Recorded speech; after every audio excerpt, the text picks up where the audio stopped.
법우님들, 그리고 삶의 고통 속에서 길을 찾는 선한 벗들이여. 오늘은 당신의 심장을 관통하고 당신의 영혼을 뒤흔들 이야기를 시작하려 합니다. 지금 이 순간 낡고 썩어버린 인연의 동아줄을 붙잡고 질질 끌려가며 피눈물을 흘리고 있는 당신에게 말을 걸고 있습니다. 당신은 지금 어디에 서 있습니까? 펄펄 끓는 유황불 위입니까? 아니면 가시덤불 위입니까? 스스로는 그저 인연이 깊어 미련이 남아 그런 것이라 변명하고 있겠지요. 이 끈을 놓으면 내 인생이 무너질 것 같고 세상이 끝날 것 같은 두려움에 사로잡혀 있겠지요. 가엾고 어리석은 중생이여, 정신 차리십시오. 당신이 붙잡고 있는 것은 구원의 동아줄이 아니라 당신을 지옥으로 끌고 들어가는 쇠사슬입니다. 당신은 사랑을 하는 것이 아니라 스스로 고통을 씹어 삼키며 그 고통에 중독되어 있을 뿐입니다. 그 인연 이미 죽었습니다. 당신의 마음속에서 시체가 되어 썩어가고 있는데 당신은 그 썩은 시체를 끌어안고 체온이 남아있다 착각하고 있는 것입니다. 그 사람의 그림자, 과거의 환영에 대고 사랑이라 속삭이고 집착을 미련이라 포장하며 스스로를 기만하고 있습니다. 부처님께서는 말씀하셨습니다. 과거에 머물지 말고 미래를 꿈꾸지 말라. 현재의 순간에 마음을 집중하라. 그런데 당신은 어떻습니까? 당신의 오늘은 존재합니까? 어제의 망령에 사로잡혀 오지 않을 내일을 갈망하며 오늘이라는 신성한 시간을 고통의 제물로 바치고 있지는 않습니까? 그만하십시오. 이제는 그만해야 합니다. 오늘 저는 당신이 그 썩은 동아줄을 끊어낼 수 있도록 당신의 손에 날카로운 지혜의 칼을 쥐어드릴 것입니다.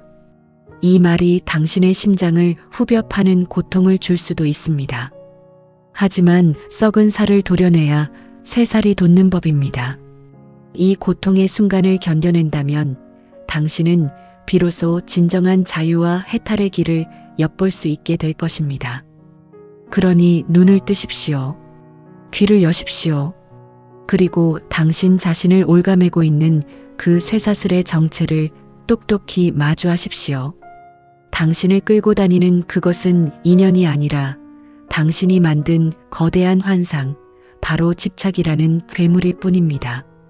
자, 이제 그 괴물의 심장으로 함께 들어가 보겠습니다. 우리는 왜 그토록 썩어빠진 인연에 매달리는 것일까요?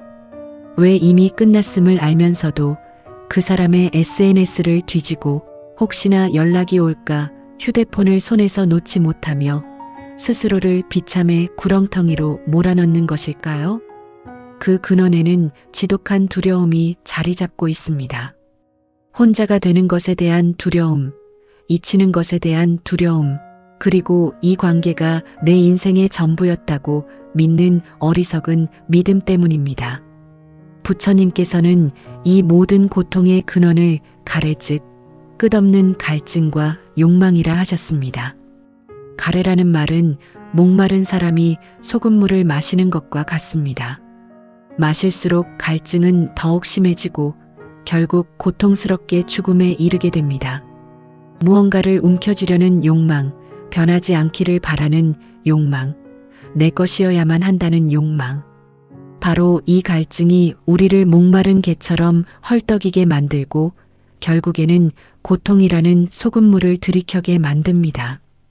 제가 아는 한 보살님의 이야기를 해드리겠습니다. 그분의 법명은 보현행입니다. 쉰을 바라보는 나이에 10년 전에 헤어진 남자를 잊지 못하고 있었습니다. 그 남자는 다른 여자와 가정을 꾸리고 아이까지 낳아 잘 살고 있는데도 보현행 보살님은 매일 밤 그 남자의 SNS를 염탐하며 자신의 삶을 지옥으로 만들었습니다. 남자의 아내가 올린 행복한 가족 사진을 보며 가슴을 쥐어뜯고 원래 저 자리는 내 자리였는데 하는 원망과 저주를 퍼부었습니다. 밤이 되면 술 기운을 빌려 전화를 걸어 울부짖고 받지 않으면 수십 통의 저주 섞인 문자를 남겼습니다. 그녀의 휴대폰은 더 이상 소통의 도구가 아니었습니다. 그것은 과거의 망령을 불러내는 관이었고 스스로를 고문하는 형틀이었습니다. 그녀는 입버릇처럼 말했습니다. 그 사람만 아니었으면 내 인생이 이렇지는 않았을 텐데 그 사람에게 모든 걸 바쳤는데 나는 피해자야. 어느 날 제가 그 보살님께 조용히 여쭈었습니다. 보살님, 지금 보살님을 괴롭히는 것이 과연 그 남자입니까? 아니면 그 남자에 대한 보살님의 생각입니까? 그녀는 답하지 못했습니다. 그녀를 괴롭히는 것은 현실의 그 남자가 아니었습니다. 그는 이미 자신의 삶을 살아가고 있는 타인일 뿐입니다. 진짜 범인은 그녀의 머릿속에서 온갖 쌀을 덧붙여 만들어낸 이상화된 과거의 연인이라는 헛개비였습니다. 그녀는 그 헛개비와 사랑에 빠져 있었고 그 헛개비가 현실의 남자와 다르다는 사실에 분노하고 있었습니다. 그녀는 사랑을 하는 것이 아니라 나는 비련의 주인공이라는 자기 연민의 드라마에 중독되어 있었던 것입니다. 고통 그 자체를 즐기고 있었던 것입니다. 생각해 보십시오. 당신이 그 인연을 놓지 못하는 것은 그 사람을 진정으로 사랑해서가 아닐 가능성이 높습니다. 당신은 그 사람을 통해 얻었던 안정감, 그 사람이 채워주었던 당신의 외로움, 그 관계 속에서 느꼈던 당신 자신의 존재감을 사랑했던 것입니다. 결국 당신은 그 사람이 아니라 그 사람에게 의존하여 기생하던 나약한 당신 자신을 놓지 못하고 있는 것입니다.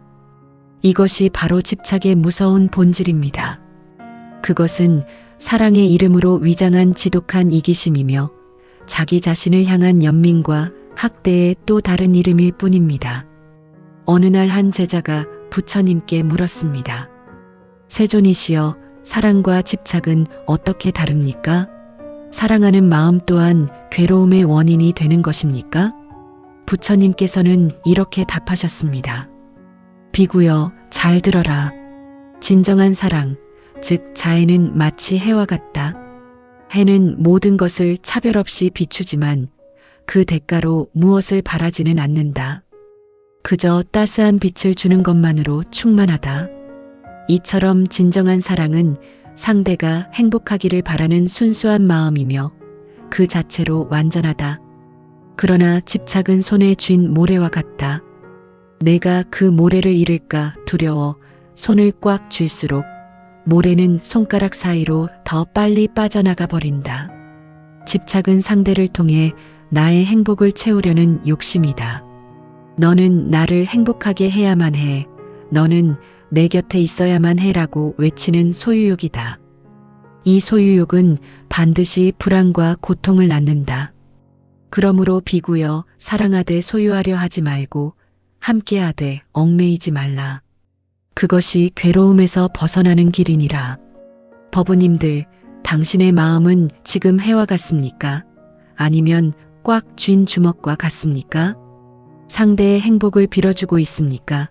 아니면 나의 행복을 위해 상대를 올가매고 있습니까? 이 질문에 정직하게 답하는 순간 당신은 자신이 붙잡고 있는 것이 사랑인지 집착인지 분명히 알게 될 것입니다. 수타니파타에서 부처님께서는 이렇게 말씀하셨습니다. 사랑하는 사람을 만들지 말라. 미워하는 사람도 만들지 말라. 사랑하는 사람은 못 만나서 괴롭고 미워하는 사람은 만나서 괴롭다. 이 말씀이 얼마나 잔인하게 들립니까? 하지만 이것이야말로 고통의 구조를 꿰뚫는 가장 정확한 통찰입니다. 우리가 무언가를 내 것이라 규정하는 순간 우리는 그것을 잃을지도 모른다는 불안과 공포에 사로잡히게 됩니다. 그 인연이 내 삶의 유일한 기쁨이고 행복이라 믿어버리는 순간 그것이 사라졌을 때 내 삶 전체가 부정당하는 듯한 끔찍한 고통을 겪게 되는 것입니다. 당신은 지금 잃어버린 것 때문에 고통스러운 것이 아닙니다. 잃었다는 생각에 사로잡혀 고통스러운 것입니다. 그 사람은 당신의 소유물이 아니었고 처음부터 당신의 것이 아니었습니다. 잠시 인연이 되어 스쳐 지나간 바람이었고 잠시 머물다 떠나간 구름이었을 뿐입니다. 이 세상에 영원한 것은 아무것도 없다는 무상의 진리를 온몸으로 깨닫지 못하는 한 우리는 끊임없이 무언가를 잃는 고통 속에서 허우적댈 수밖에 없습니다. 무상이란 모든 것은 변한다는 뜻입니다. 지금 이 순간에도 당신의 몸과 마음은 변하고 있고 세상 만물이 변하고 있습니다. 변하는 것을 변하지 않기를 바라는 마음, 그것이 바로 고통의 뿌리입니다. 어떤 이들은 말합니다. 하지만 그 사람과의 추억이 너무나 소중합니다. 어떻게 그 기억들을 잊을 수 있겠습니까? 어리석은 질문입니다. 왜 잊으려 합니까? 잊으려 할수록 기억은 더욱 선명해지고 과거의 망령은 더욱 짙게 당신을 휘감을 것입니다. 불교의 가르침은 망각을 말하지 않습니다. 있는 그대로 보는 것, 즉 여실직견을 말합니다. 여실직견이란 나의 감정이나 생각을 덧칠하지 않고 사실을 사실 그대로 보는 지혜를 의미합니다.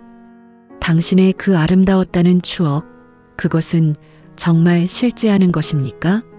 아니면 당신의 마음속에서 수없이 윤색되고 포장된 환상은 아닙니까? 우리는 과거를 회상할 때 좋았던 기억만을 기가 막히게 편집하여 한 편의 영화처럼 만들어버립니다. 그 사람이 나에게 주었던 상처, 그 관계가 나를 갉아먹던 순간들, 그 지긋지긋했던 다툼과 실망은 까맣게 잊어버립니다. 그리고 달콤했던 순간들만 모아 우리의 사랑은 특별했다는 거대한 착각의 성을 쌓아 올립니다. 이제 그 성에서 걸어 나와야 합니다. 그 기억들을 불태우거나 잊으려 애쓰지 마십시오. 그저 가만히 있는 그대로 바라보십시오. 아, 그런 일이 있었구나. 아, 그때는 내가 저런 감정을 느꼈구나. 마치 강 건너 불구경하듯 나의 일이 아닌 것처럼 담담하게 바라보십시오. 그 기억에 특별함이라는 의미를 부여하는 순간 그것은 다시 당신을 올가매는 족쇄가 됩니다. 좋았던 기억도 나빴던 기억도 그저 지나가 버린 한때의 인연, 한 조각의 구름이었음을 알아차리는 것. 그것이 바로 집착에서 벗어나는 첫걸음입니다. 부처님 당시 키사고탐이라는 여인이 있었습니다. 그녀는 어린 아들을 잃고 슬픔에 잠겨 미쳐버렸습니다. 죽은 아들을 품에 안고 온 마을을 돌아다니며 아들을 살릴 약을 구해 다녔습니다. 사람들은 그녀를 미쳤다며 손가락질했지만 한 지혜로운 노인이 그녀를 부처님께 보냈습니다. 키사고타미는 부처님 발 아래 엎드려 울부짖었습니다. 부처님이시여, 제 아들을 살려주십시오. 부처님께서는 그녀를 가엾이 여기시어 말씀하셨습니다. 좋다. 내가 너의 아들을 살려주마. 다만 조건이 있다. 마을에 가서 사람이 죽은 적이 없는 집을 찾아 그 집에서 겨자씨 한 줌을 얻어오너라. 키사고타미는 희망에 부풀어 마을로 달려갔습니다. 집집마다 문을 두드리며 물었습니다. 이 집에 사람이 죽은 적이 있습니까? 하지만 돌아오는 대답은 모두 똑같았습니다.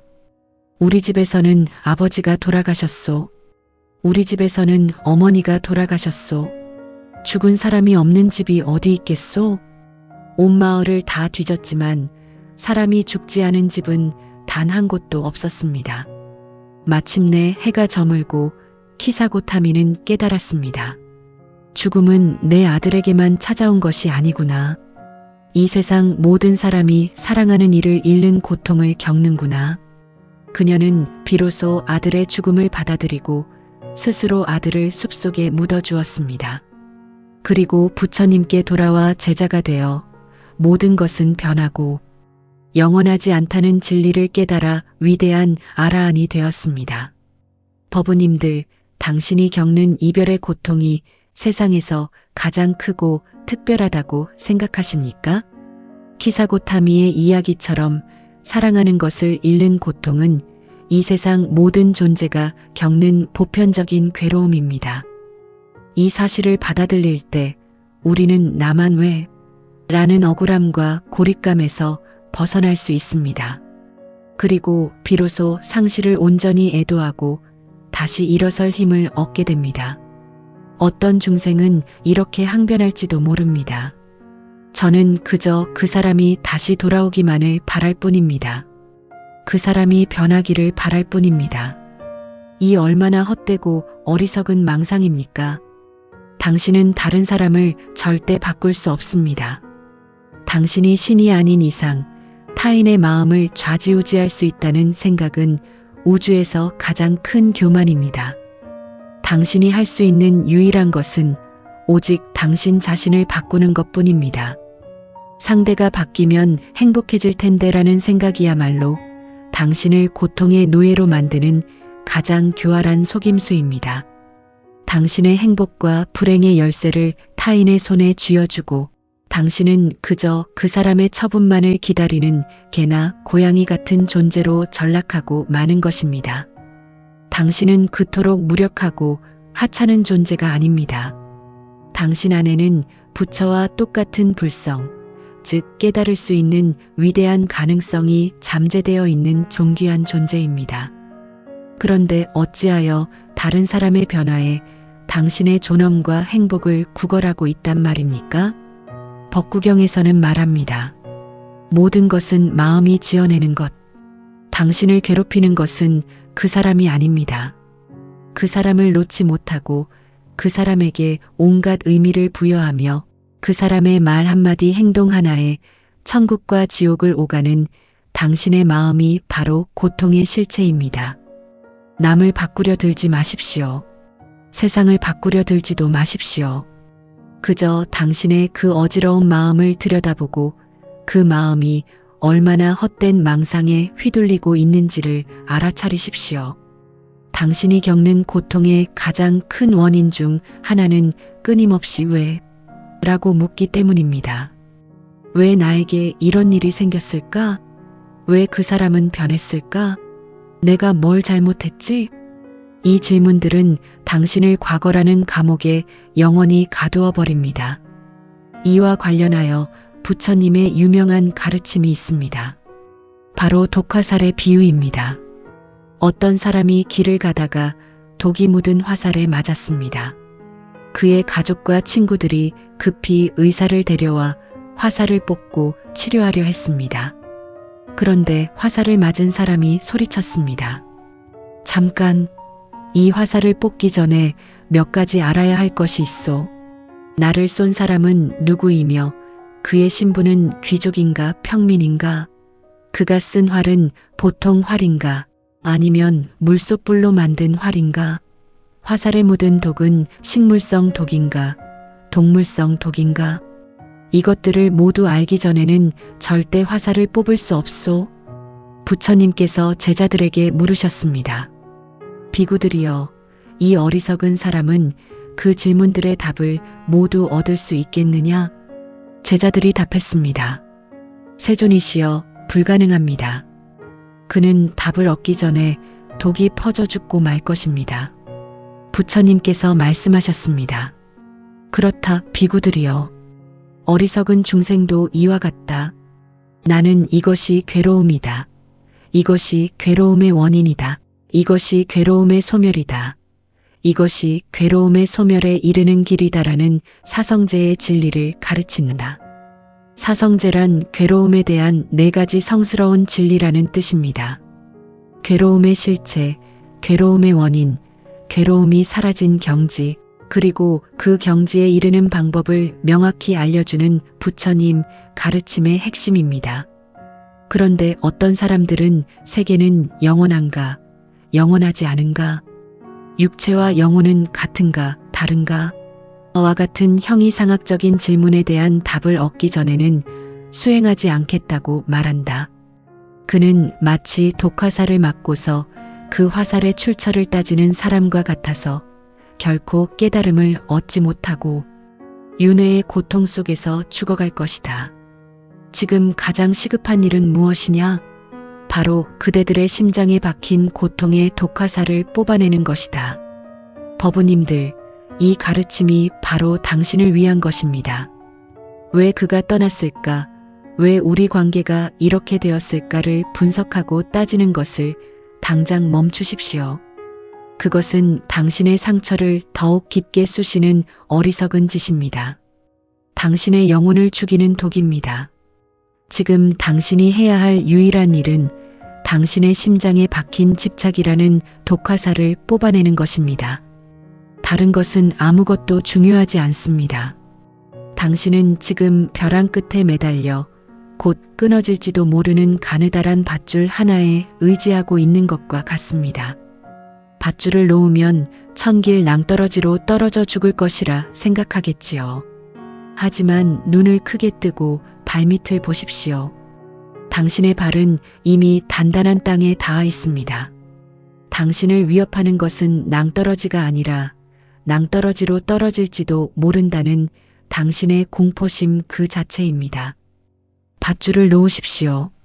과감하게 미련 없이 그 썩은 동아줄을 놓아버리십시오. 놓는 순간 당신은 떨어지는 것이 아니라 비로소 두 발로 온전히 땅을 딛고 서게 될 것입니다. 처음에는 비틀거릴 수도 있습니다.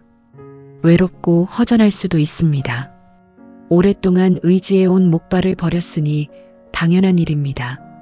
하지만 걷다 보면 당신의 두 다리의 생각보다 훨씬 강한 힘이 있다는 것을 깨닫게 될 것입니다. 누구에게도 의지하지 않고 오직 스스로의 힘으로 걸어갈 수 있다는 자신감을 되찾게 될 것입니다. 이것이 바로 불교에서 말하는 자등명, 법등명의 가르침입니다. 자등명, 법등명이란 자기 자신을 등불로 삼고 진리의 가르침을 등불로 삼으라는 뜻입니다.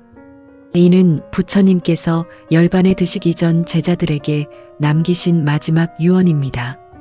밖에서 구원을 찾지 말고 오직 너 자신의 내면과 진리 안에서 길을 찾으라는 위대한 가르침입니다. 당신의 인생을 밝히는 등불은 그 사람이 아니라 바로 당신 자신이어야 합니다. 당신의 길을 인도하는 등불은 헛된 망상이 아니라 부처님의 거룩한 가르침이어야 합니다. 이제 구체적으로 무엇을 해야 할까요? 그 지긋지긋한 인연의 쇠사슬을 어떻게 끊어낼 수 있을까요? 제가 당신의 손에 세 자루의 칼을 쥐어드리겠습니다. 첫 번째 칼은 참회의 칼입니다. 두 번째 칼은 자비의 칼입니다. 그리고 세 번째 칼은 정진의 칼입니다. 첫 번째, 참회의 칼을 드십시오. 참회란 단순히 잘못을 비는 것이 아닙니다.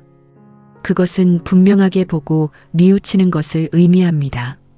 지금까지 어리석은 집착으로 스스로를 괴롭히고 상대를 괴롭혔던 모든 어리석은 행위들을 있는 그대로 인정하고 뉘우치는 것입니다. 내가 얼마나 어리석었던가. 내가 만든 망상에 사로잡혀 나 자신을 이토록 학대하고 있었구나 하고 처절하게 깨닫는 것입니다. 이 진정한 참회의 눈물은 당신의 마음속에 쌓인 원망과 미움, 집착의 찌꺼기들을 깨끗하게 씻어내는 정화수와 같습니다. 남을 탓하지 마십시오. 환경을 탓하지 마십시오. 오직 당신의 어리석음을 직시하고 그 어리석음을 깊이 뉘우치십시오. 이것이 변화의 시작입니다. 두 번째, 자비의 칼을 드십시오. 이 칼은 남을 베는 칼이 아니라 당신 자신과 그 사람을 올가매고 있는 미움의 사슬을 끊어내는 칼입니다. 먼저 당신 자신에게 자비를 베푸십시오. 그동안 어리석은 집착에 빠져 고생했구나. 애썼다. 이제는 괜찮다. 하고 스스로를 따뜻하게 안아주십시오. 자신을 용서하지 못하는 사람은 남도 용서할 수 없습니다. 고통받은 자기 자신을 불쌍히 여기고 보듬어주는 것이 먼저입니다. 스스로를 향한 자비심이 충분히 차올랐을 때 비로소 그 사람을 향한 자비를 베풀 수 있게 됩니다. 그 사람을 용서하십시오. 그가 당신에게 준 상처, 그가 당신에게 했던 모진 말들을 모두 용서하십시오. 이것은 그 사람을 위해서가 아닙니다. 오직 당신 자신을 위해서입니다. 용서하지 못하는 마음은 뜨거운 숯덩이를 손에 쥐고 남에게 던지려는 것과 같습니다. 던지기 전에 먼저 당신의 손이 타버리고 맙니다. 미움과 원망은 당신의 영혼을 갉아먹는 독입니다. 그 독을 스스로 마시며 고통스러워하는 어리석은 짓을 이제는 멈춰야 합니다. 그를 위해 기도하십시오. 부디 그가 더 이상 업보를 짓지 않고 진정한 행복을 찾기를 바랍니다. 이 자비의 마음이 당신을 묶고 있던 마지막 미움의 사슬마저 끊어낼 것입니다. 세 번째, 정진의 칼을 드십시오. 정진이란 게으름 없이 부지런히 수행하고 나아간다는 뜻입니다. 이 칼은 끊임없이 번뇌와 망상을 베어내는 수행의 칼입니다. 낡은 인연을 끊어내면 마음속에 큰 공허함과 허전함이 밀려올 것입니다. 우리의 마음은 진공을 싫어하기에 그 빈자리를 또 다른 망상이나 새로운 집착으로 채우려 들 것입니다. 바로 이 순간이 가장 중요합니다. 이 빈 공간을 부처님의 가르침과 수행으로 가득 채워야 합니다. 염불을 하든 절을 하든 명상을 하든 경전을 읽든 당신에게 맞는 수행법을 찾아 꾸준히 실천하십시오. 특히 호흡을 관찰하는 아나파나사티 수행은 흩어진 마음을 현재로 가져오는 가장 강력한 도구입니다. 고요히 앉아 코끝으로 들어오고 나가는 숨을 그저 지켜보십시오. 들숨과 날숨에 온전히 집중하다 보면 과거를 향한 후회와 미래를 향한 불안이 점차 옅어지고 마음은 고요한 호수처럼 맑아질 것입니다. 그 사람에 대한 생각이 떠오를 때마다 알아차리고 또 알아차리십시오. 그 망상을 억누르거나 없애려 하지 말고 그저 손님이 온 것을 알아차리듯 담담하게 바라보십시오. 그러면 망상은 제풀에 지쳐 힘을 잃고 사라질 것입니다. 이것이 바로 번뇌를 다스리는 지혜입니다. 이 세 자루의 칼을 실제로 사용하여 자신의 삶을 구원한 거사님의 이야기가 있습니다. 법명이 명진인 그분은 오랫동안 한 친구에게 정신적으로, 경제적으로 착취당하며 살았습니다. 명진 거사님은 그 친구를 의지하며 그가 자신을 인정해주는 것에 기쁨을 느끼며 모든 것을 내주었습니다. 그러나 결국 남은 것은 배신감과 텅 빈 통장뿐이었습니다. 그는 친구를 저주하고 세상을 원망하며 술로 세월을 보냈습니다. 그러다 우연히 법문을 듣고 이 세 자루의 칼을 얻게 되었습니다. 그는 먼저 참회의 칼을 들었습니다. 그는 친구를 원망하기에 앞서 인정받고 싶어 비굴하게 매달렸던 자기 자신의 나약함을 참회했습니다. 친구의 탐욕을 키운 것은 바로 자신의 어리석음이었음을 깨닫고 눈물로 뉘우쳤습니다. 다음으로 자비의 칼을 들었습니다. 그는 먼저 자신을 용서했습니다. 그땐 내가 너무 외롭고 어리석었구나. 이제 괜찮다고 스스로를 다독였습니다. 그리고 놀랍게도 그 친구를 위해 기도를 시작했습니다.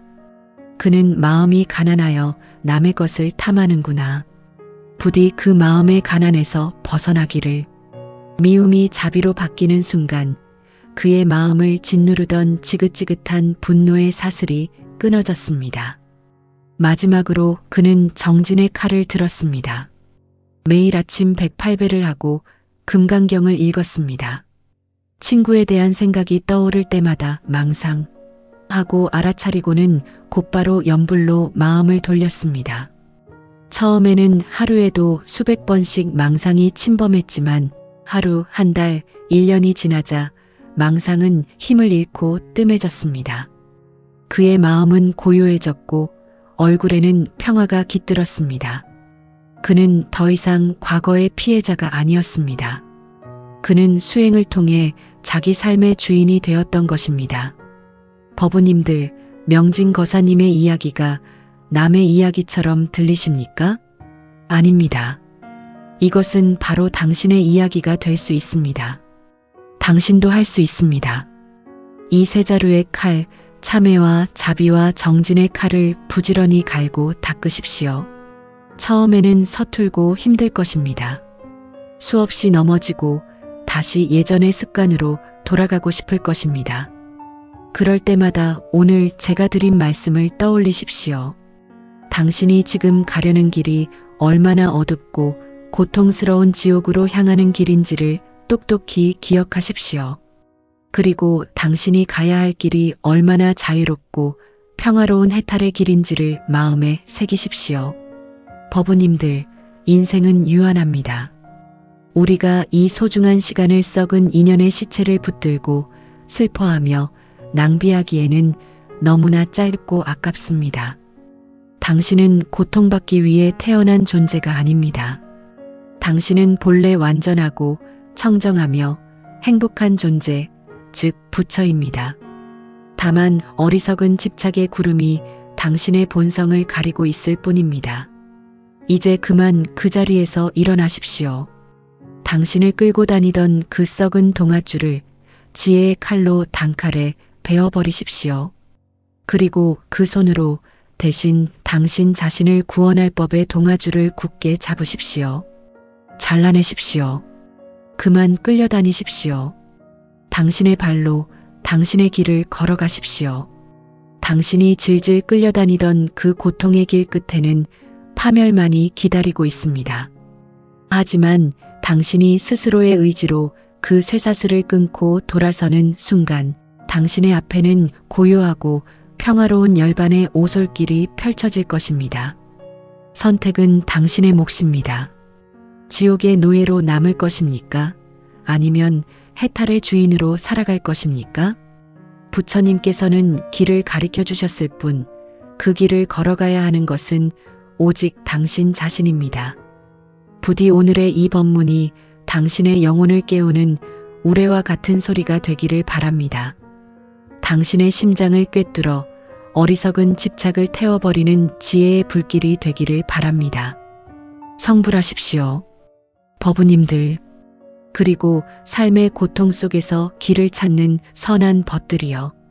오늘은 당신의 심장을 관통하고 당신의 영혼을 뒤흔들 이야기를 시작하려 합니다. 지금 이 순간 낡고 썩어버린 인연의 동아줄을 붙잡고 질질 끌려가며 피눈물을 흘리고 있는 당신에게 말을 걸고 있습니다. 당신은 지금 어디에 서 있습니까? 펄펄 끓는 유황불 위입니까? 아니면 가시덤불 위입니까? 스스로는 그저 인연이 깊어 미련이 남아 그런 것이라 변명하고 있겠지요. 이 끈을 놓으면 내 인생이 무너질 것 같고 세상이 끝날 것 같은 두려움에 사로잡혀 있겠지요. 가엾고 어리석은 중생이여, 정신 차리십시오. 당신이 붙잡고 있는 것은 구원의 동아줄이 아니라 당신을 지옥으로 끌고 들어가는 쇠사슬입니다.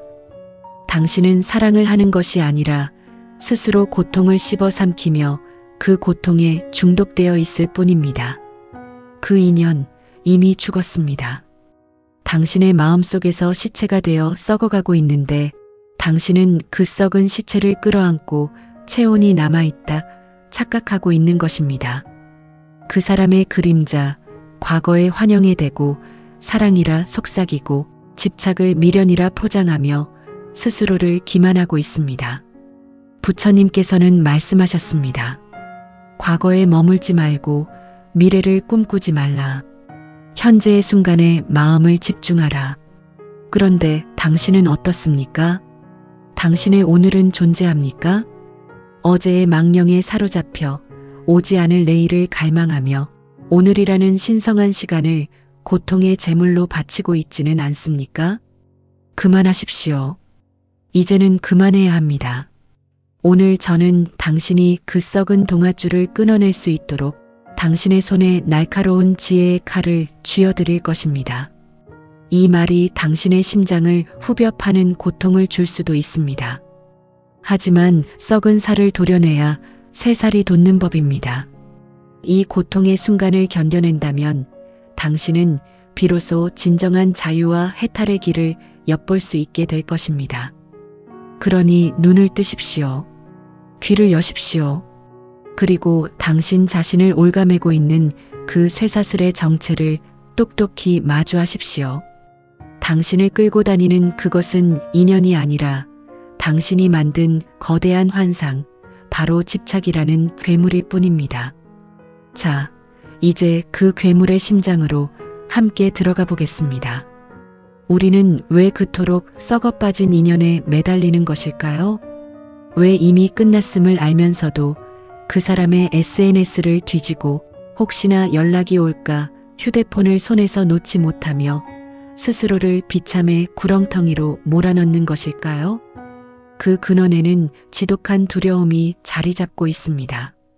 혼자가 되는 것에 대한 두려움, 잊히는 것에 대한 두려움, 그리고 이 관계가 내 인생의 전부였다고 믿는 어리석은 믿음 때문입니다. 부처님께서는 이 모든 고통의 근원을 가래 즉 끝없는 갈증과 욕망이라 하셨습니다. 가래라는 말은 목마른 사람이 소금물을 마시는 것과 같습니다. 마실수록 갈증은 더욱 심해지고 결국 고통스럽게 죽음에 이르게 됩니다. 무언가를 움켜쥐려는 욕망, 변하지 않기를 바라는 욕망, 내 것이어야만 한다는 욕망. 바로 이 갈증이 우리를 목마른 개처럼 헐떡이게 만들고 결국에는 고통이라는 소금물을 들이켜게 만듭니다. 제가 아는 한 보살님의 이야기를 해드리겠습니다. 그분의 법명은 보현행입니다. 쉰을 바라보는 나이에 10년 전에 헤어진 남자를 잊지 못하고 있었습니다. 그 남자는 다른 여자와 가정을 꾸리고 아이까지 낳아 잘 살고 있는데도 보현행 보살님은 매일 밤 그 남자의 SNS를 염탐하며 자신의 삶을 지옥으로 만들었습니다. 남자의 아내가 올린 행복한 가족 사진을 보며 가슴을 쥐어뜯고 원래 저 자리는 내 자리였는데 하는 원망과 저주를 퍼부었습니다. 밤이 되면 술 기운을 빌려 전화를 걸어 울부짖고 받지 않으면 수십 통의 저주 섞인 문자를 남겼습니다. 그녀의 휴대폰은 더 이상 소통의 도구가 아니었습니다. 그것은 과거의 망령을 불러내는 관이었고 스스로를 고문하는 형틀이었습니다. 그녀는 입버릇처럼 말했습니다. 그 사람만 아니었으면 내 인생이 이렇지는 않았을 텐데 그 사람에게 모든 걸 바쳤는데 나는 피해자야. 어느 날 제가 그 보살님께 조용히 여쭈었습니다. 보살님, 지금 보살님을 괴롭히는 것이 과연 그 남자입니까? 아니면 그 남자에 대한 보살님의 생각입니까? 그녀는 답하지 못했습니다. 그녀를 괴롭히는 것은 현실의 그 남자가 아니었습니다. 그는 이미 자신의 삶을 살아가고 있는 타인일 뿐입니다. 진짜 범인은 그녀의 머릿속에서 온갖 쌀을 덧붙여 만들어낸 이상화된 과거의 연인이라는 헛개비였습니다. 그녀는 그 헛개비와 사랑에 빠져 있었고 그 헛개비가 현실의 남자와 다르다는 사실에 분노하고 있었습니다. 그녀는 사랑을 하는 것이 아니라 나는 비련의 주인공이라는 자기 연민의 드라마에 중독되어 있었던 것입니다. 고통 그 자체를 즐기고 있었던 것입니다. 생각해 보십시오. 당신이 그 인연을 놓지 못하는 것은 그 사람을 진정으로 사랑해서가 아닐 가능성이 높습니다. 당신은 그 사람을 통해 얻었던 안정감, 그 사람이 채워주었던 당신의 외로움, 그 관계 속에서 느꼈던 당신 자신의 존재감을 사랑했던 것입니다. 결국 당신은 그 사람이 아니라 그 사람에게 의존하여 기생하던 나약한 당신 자신을 놓지 못하고 있는 것입니다. 이것이 바로 집착의 무서운 본질입니다. 그것은 사랑의 이름으로 위장한 지독한 이기심이며 자기 자신을 향한 연민과 학대의 또 다른 이름일 뿐입니다. 어느 날 한 제자가 부처님께 물었습니다. 세존이시여, 사랑과 집착은 어떻게 다릅니까? 사랑하는 마음 또한 괴로움의 원인이 되는 것입니까? 부처님께서는 이렇게 답하셨습니다. 비구여, 잘 들어라. 진정한 사랑, 즉 자애는 마치 해와 같다. 해는 모든 것을 차별 없이 비추지만 그 대가로 무엇을 바라지는 않는다.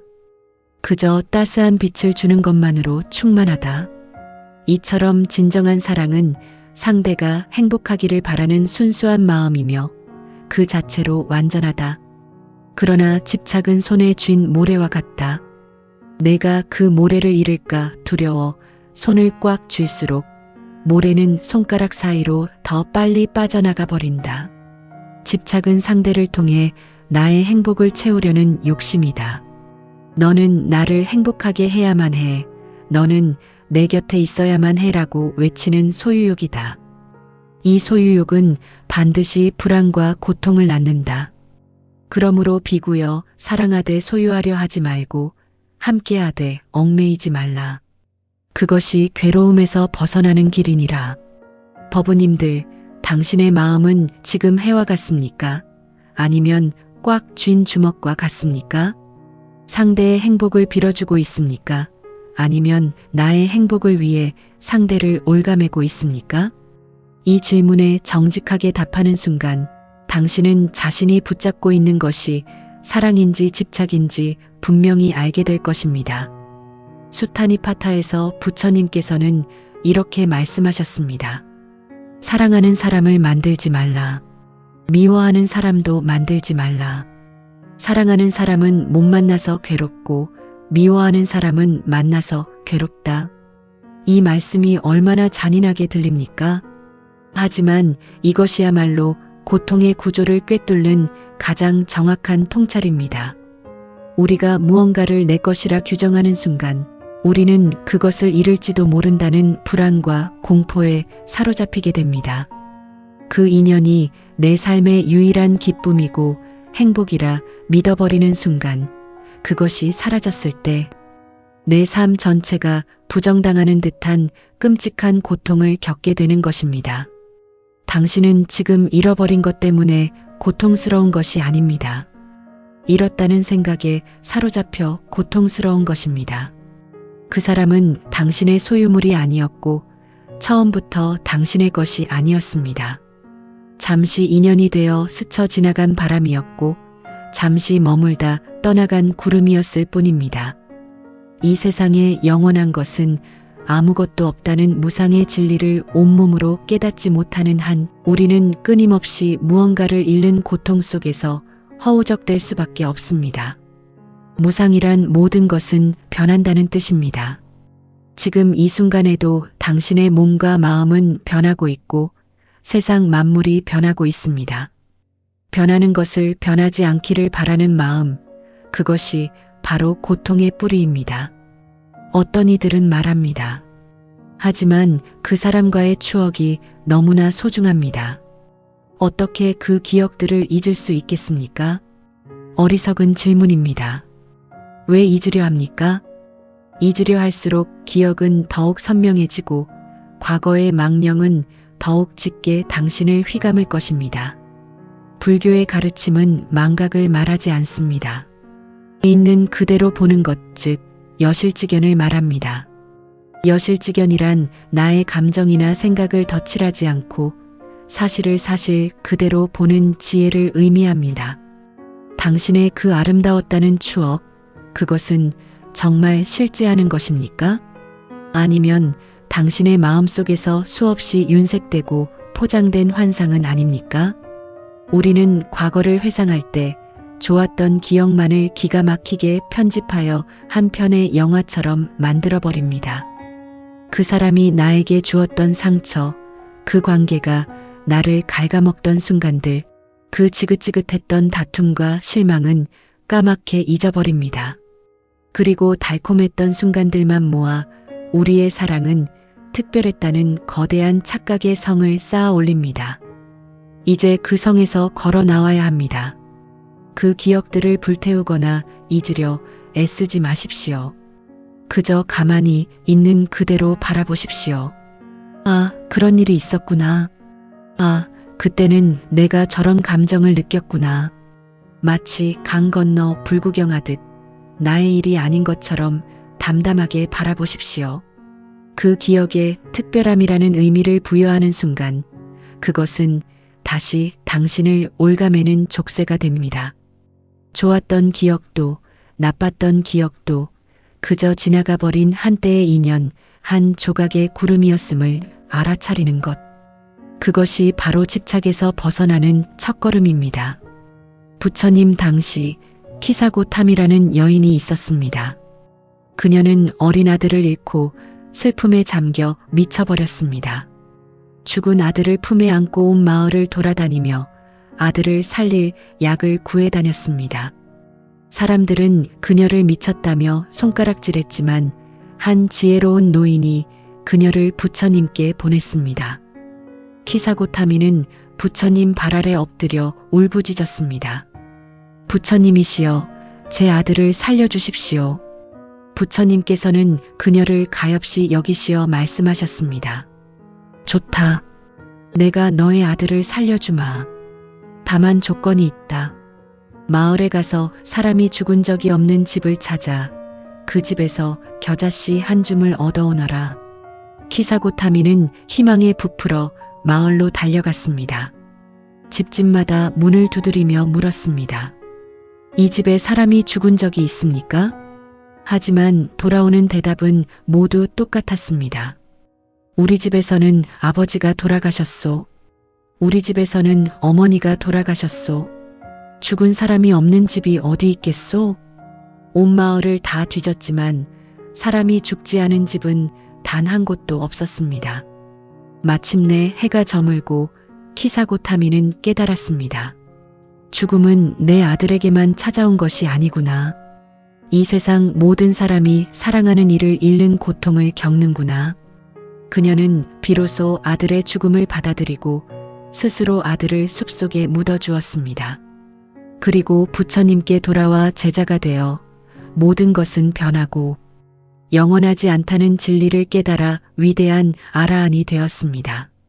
법우님들, 당신이 겪는 이별의 고통이 세상에서 가장 크고 특별하다고 생각하십니까? 키사고타미의 이야기처럼 사랑하는 것을 잃는 고통은 이 세상 모든 존재가 겪는 보편적인 괴로움입니다. 이 사실을 받아들일 때 우리는 나만 왜? 라는 억울함과 고립감에서 벗어날 수 있습니다. 그리고 비로소 상실을 온전히 애도하고 다시 일어설 힘을 얻게 됩니다. 어떤 중생은 이렇게 항변할지도 모릅니다. 저는 그저 그 사람이 다시 돌아오기만을 바랄 뿐입니다. 그 사람이 변하기를 바랄 뿐입니다. 이 얼마나 헛되고 어리석은 망상입니까? 당신은 다른 사람을 절대 바꿀 수 없습니다. 당신이 신이 아닌 이상 타인의 마음을 좌지우지할 수 있다는 생각은 우주에서 가장 큰 교만입니다. 당신이 할 수 있는 유일한 것은 오직 당신 자신을 바꾸는 것뿐입니다. 상대가 바뀌면 행복해질 텐데라는 생각이야말로 당신을 고통의 노예로 만드는 가장 교활한 속임수입니다. 당신의 행복과 불행의 열쇠를 타인의 손에 쥐어주고 당신은 그저 그 사람의 처분만을 기다리는 개나 고양이 같은 존재로 전락하고 마는 것입니다. 당신은 그토록 무력하고 하찮은 존재가 아닙니다. 당신 안에는 부처와 똑같은 불성, 즉 깨달을 수 있는 위대한 가능성이 잠재되어 있는 존귀한 존재입니다. 그런데 어찌하여 다른 사람의 변화에 당신의 존엄과 행복을 구걸하고 있단 말입니까? 법구경에서는 말합니다. 모든 것은 마음이 지어내는 것.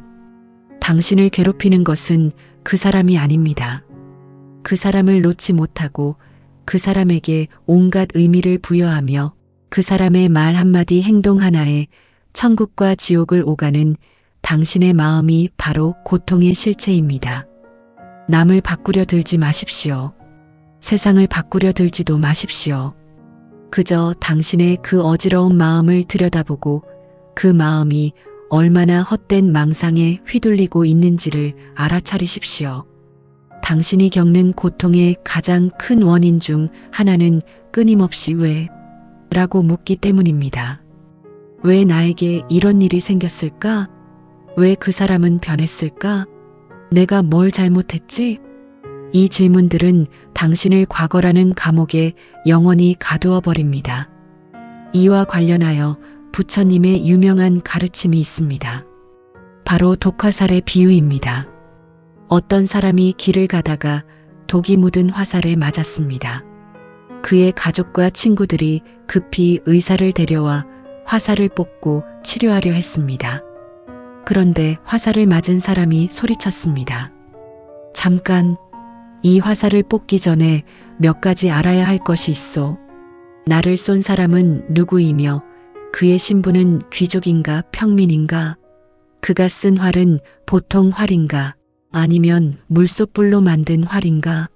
화살에 묻은 독은 식물성 독인가? 동물성 독인가? 이것들을 모두 알기 전에는 절대 화살을 뽑을 수 없소. 부처님께서 제자들에게 물으셨습니다. 비구들이여, 이 어리석은 사람은 그 질문들의 답을 모두 얻을 수 있겠느냐? 제자들이 답했습니다. 세존이시여, 불가능합니다. 그는 답을 얻기 전에 독이 퍼져 죽고 말 것입니다. 부처님께서 말씀하셨습니다. 그렇다, 비구들이여. 어리석은 중생도 이와 같다. 나는 이것이 괴로움이다. 이것이 괴로움의 원인이다. 이것이 괴로움의 소멸이다. 이것이 괴로움의 소멸에 이르는 길이다라는 사성제의 진리를 가르친다. 사성제란 괴로움에 대한 4가지 성스러운 진리라는 뜻입니다. 괴로움의 실체, 괴로움의 원인, 괴로움이 사라진 경지, 그리고 그 경지에 이르는 방법을 명확히 알려주는 부처님 가르침의 핵심입니다. 그런데 어떤 사람들은 세계는 영원한가, 영원하지 않은가, 육체와 영혼은 같은가, 다른가? 와 같은 형이상학적인 질문에 대한 답을 얻기 전에는 수행하지 않겠다고 말한다. 그는 마치 독화살을 맞고서 그 화살의 출처를 따지는 사람과 같아서 결코 깨달음을 얻지 못하고 윤회의 고통 속에서 죽어갈 것이다. 지금 가장 시급한 일은 무엇이냐? 바로 그대들의 심장에 박힌 고통의 독화살을 뽑아내는 것이다. 법우님들, 이 가르침이 바로 당신을 위한 것입니다. 왜 그가 떠났을까? 왜 우리 관계가 이렇게 되었을까를 분석하고 따지는 것을 당장 멈추십시오. 그것은 당신의 상처를 더욱 깊게 쑤시는 어리석은 짓입니다. 당신의 영혼을 죽이는 독입니다. 지금 당신이 해야 할 유일한 일은 당신의 심장에 박힌 집착이라는 독화살을 뽑아내는 것입니다. 다른 것은 아무것도 중요하지 않습니다. 당신은 지금 벼랑 끝에 매달려 곧 끊어질지도 모르는 가느다란 밧줄 하나에 의지하고 있는 것과 같습니다. 밧줄을 놓으면 천길 낭떠러지로 떨어져 죽을 것이라 생각하겠지요. 하지만 눈을 크게 뜨고 발밑을 보십시오. 당신의 발은 이미 단단한 땅에 닿아 있습니다. 당신을 위협하는 것은 낭떠러지가 아니라 낭떠러지로 떨어질지도 모른다는 당신의 공포심 그 자체입니다. 밧줄을 놓으십시오. 과감하게 미련 없이 그 썩은 동아줄을 놓아버리십시오. 놓는 순간 당신은 떨어지는 것이 아니라 비로소 2발로 온전히 땅을 딛고 서게 될 것입니다. 처음에는 비틀거릴 수도 있습니다. 외롭고 허전할 수도 있습니다. 오랫동안 의지해온 목발을 버렸으니 당연한 일입니다. 하지만 걷다 보면 당신의 2다리에 생각보다 훨씬 강한 힘이 있다는 것을 깨닫게 될 것입니다. 누구에게도 의지하지 않고 오직 스스로의 힘으로 걸어갈 수 있다는 자신감을 되찾게 될 것입니다. 이것이 바로 불교에서 말하는 자등명, 법등명의 가르침입니다. 자등명, 법등명이란 자기 자신을 등불로 삼고 진리의 가르침을 등불로 삼으라는 뜻입니다. 이는 부처님께서 열반에 드시기 전 제자들에게 남기신 마지막 유언입니다. 밖에서 구원을 찾지 말고 오직 너 자신의 내면과 진리 안에서 길을 찾으라는 위대한 가르침입니다. 당신의 인생을 밝히는 등불은 그 사람이 아니라 바로 당신 자신이어야 합니다. 당신의 길을 인도하는 등불은 헛된 망상이 아니라 부처님의 거룩한 가르침이어야 합니다. 이제 구체적으로 무엇을 해야 할까요? 그 지긋지긋한 인연의 쇠사슬을 어떻게 끊어낼 수 있을까요? 제가 당신의 손에 세 자루의 칼을 쥐어드리겠습니다. 첫 번째 칼은 참회의 칼입니다. 두 번째 칼은 자비의 칼입니다. 그리고 세 번째 칼은 정진의 칼입니다. 첫 번째, 참회의 칼을 드십시오. 참회란 단순히 잘못을 비는 것이 아닙니다. 그것은 분명하게 보고 뉘우치는 것을 의미합니다. 지금까지 어리석은 집착으로 스스로를 괴롭히고 상대를 괴롭혔던 모든 어리석은 행위들을 있는 그대로 인정하고 뉘우치는 것입니다. 내가 얼마나 어리석었던가.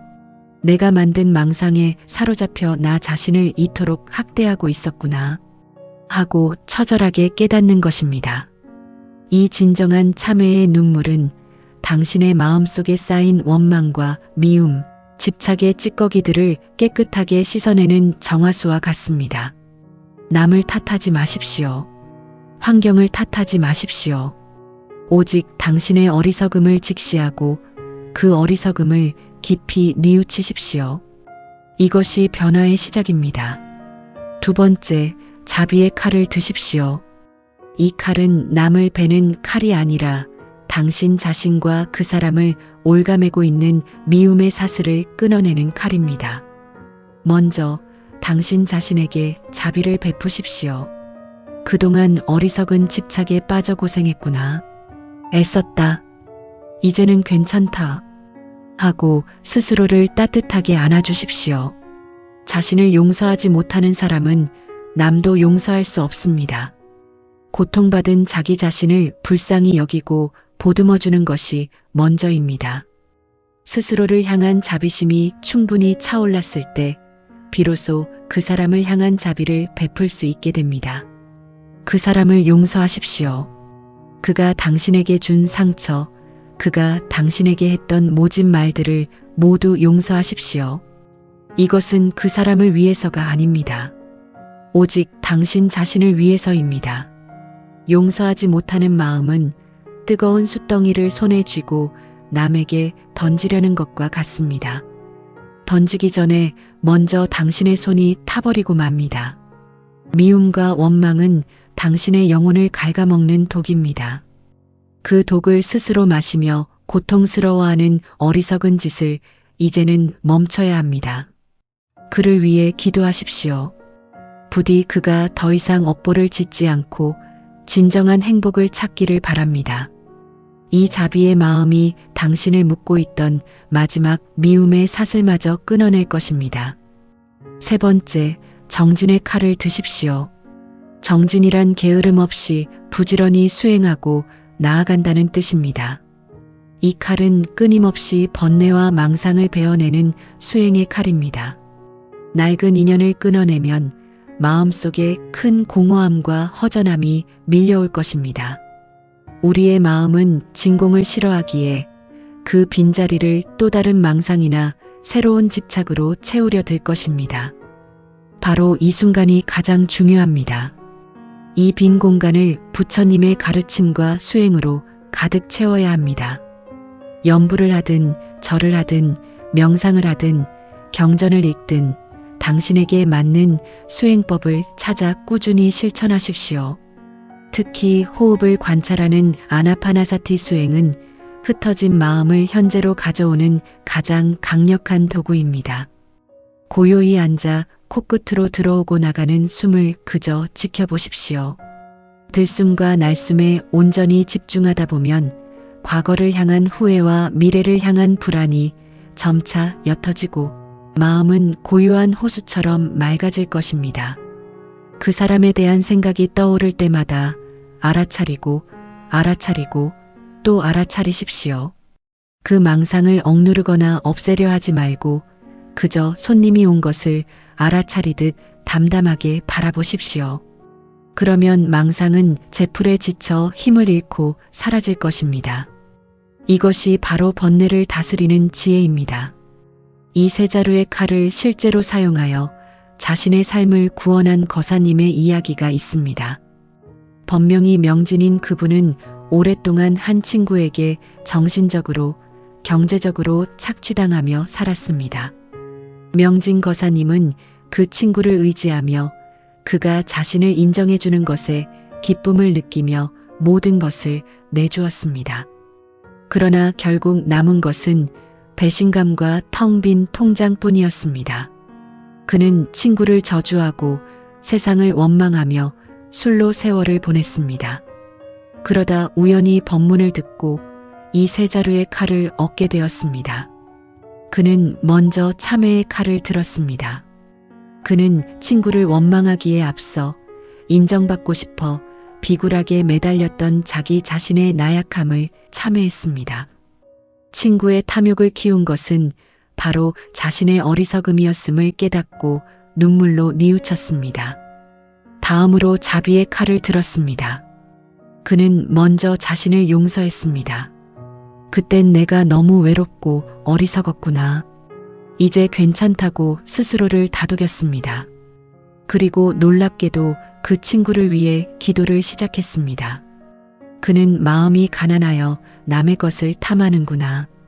부디 그 마음의 가난에서 벗어나기를. 미움이 자비로 바뀌는 순간 그의 마음을 짓누르던 지긋지긋한 분노의 사슬이 끊어졌습니다. 마지막으로 그는 정진의 칼을 들었습니다. 매일 아침 108배를 하고 금강경을 읽었습니다. 친구에 대한 생각이 떠오를 때마다 망상하고 알아차리고는 곧바로 염불로 마음을 돌렸습니다. 처음에는 하루에도 수백 번씩 망상이 침범했지만 하루, 한 달, 1년이 지나자 망상은 힘을 잃고 뜸해졌습니다. 그의 마음은 고요해졌고 얼굴에는 평화가 깃들었습니다. 그는 더 이상 과거의 피해자가 아니었습니다. 그는 수행을 통해 자기 삶의 주인이 되었던 것입니다. 법우님들, 명진 거사님의 이야기가 남의 이야기처럼 들리십니까? 아닙니다. 이것은 바로 당신의 이야기가 될 수 있습니다. 당신도 할 수 있습니다. 이 세 자루의 칼, 참회와 자비와 정진의 칼을 부지런히 갈고 닦으십시오. 처음에는 서툴고 힘들 것입니다. 수없이 넘어지고 다시 예전의 습관으로 돌아가고 싶을 것입니다. 그럴 때마다 오늘 제가 드린 말씀을 떠올리십시오. 당신이 지금 가려는 길이 얼마나 어둡고 고통스러운 지옥으로 향하는 길인지를 똑똑히 기억하십시오. 그리고 당신이 가야 할 길이 얼마나 자유롭고 평화로운 해탈의 길인지를 마음에 새기십시오. 법우님들, 인생은 유한합니다. 우리가 이 소중한 시간을 썩은 인연의 시체를 붙들고 슬퍼하며 낭비하기에는 너무나 짧고 아깝습니다. 당신은 고통받기 위해 태어난 존재가 아닙니다. 당신은 본래 완전하고 청정하며 행복한 존재, 즉 부처입니다. 다만 어리석은 집착의 구름이 당신의 본성을 가리고 있을 뿐입니다. 이제 그만 그 자리에서 일어나십시오. 당신을 끌고 다니던 그 썩은 동아줄을 지혜의 칼로 단칼에 베어버리십시오. 그리고 그 손으로 대신 당신 자신을 구원할 법의 동아줄을 굳게 잡으십시오. 잘라내십시오. 그만 끌려다니십시오. 당신의 발로 당신의 길을 걸어가십시오. 당신이 질질 끌려다니던 그 고통의 길 끝에는 파멸만이 기다리고 있습니다. 하지만 당신이 스스로의 의지로 그 쇠사슬을 끊고 돌아서는 순간 당신의 앞에는 고요하고 평화로운 열반의 오솔길이 펼쳐질 것입니다. 선택은 당신의 몫입니다. 지옥의 노예로 남을 것입니까? 아니면 해탈의 주인으로 살아갈 것입니까? 부처님께서는 길을 가리켜 주셨을 뿐 그 길을 걸어가야 하는 것은 오직 당신 자신입니다. 부디 오늘의 이 법문이 당신의 영혼을 깨우는 우레와 같은 소리가 되기를 바랍니다. 당신의 심장을 꿰뚫어 어리석은 집착을 태워버리는 지혜의 불길이 되기를 바랍니다. 성불하십시오.